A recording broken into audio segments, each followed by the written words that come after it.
4 জেলায় সড়ক দুর্ঘটনায় 12 জন নিহত হয়েছে। এর মধ্যে কুষ্টিয়াতে 5 জনের প্রাণ গেছে। সকালে কুষ্টিয়ার খোকসা উপজেলার শিমুলিয়া বাস ট্রাকের সংঘর্ষে 5 জন নিহত হন, 25 জন আহত হন। পুলিশ জানায় রাজবাড়ী থেকে কুষ্টিয়া যাচ্ছিল যাত্রীবাহী একটি বাস একই দিক থেকে ছেড়ে যাওয়া বালুবাহী ডাম্প ট্রাককে ওভারটেক করে বাসটি। এ সময় অপর দিক থেকে আসা গরুবাহী ট্রাকের সাথে সংঘর্ষে যাত্রীবাহী বাসটি খাদে পড়ে যায়। ঘটনাস্থলে পৌঁছে উদ্ধার কার্যক্রম শুরু করে পুলিশ ও ফায়ার সার্ভিস।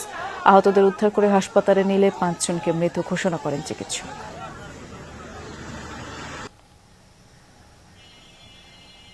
এদিকে দিনাজপুরের ঘোড়াঘাটে পণ্যবাহী ট্রাকের ধাক্কায় মোটরসাইকেলের 3 আরোহী নিহত হয়েছে। সকালে উপজেলার রানীগঞ্জ বাজার এলাকায় এই দুর্ঘটনা। পুলিশ জানায় একটি মোটরসাইকেলে করে শাখা রোড থেকে রানীগঞ্জ বড় মসজিদের সামনের পাকা রাস্তায় উঠছিলেন 3 আরোহী আলামিন, সৈকত ও কাইয়ুম। এ সময় দিনাজপুরগামী একটি ট্রাক মোটরসাইকেলটিকে ধাক্কা দিলে ঘটনাস্থলে একজন নিহত হন। আহত অপর দুজনকে উদ্ধার করে হাসপাতালে নিলে চিকিৎসক তাদেরও মৃত ঘোষণা করেন। ঘটনার পর ঘাতক ট্রাকটি হেফাজতে নিয়েছে পুলিশ। যশোর সদর উপজেলায় চাউলিয়া সড়ক দুর্ঘটনায় 3 জন, ফরিদপুরের ভাঙ্গায় প্রাণ গেছে আরও একজনের।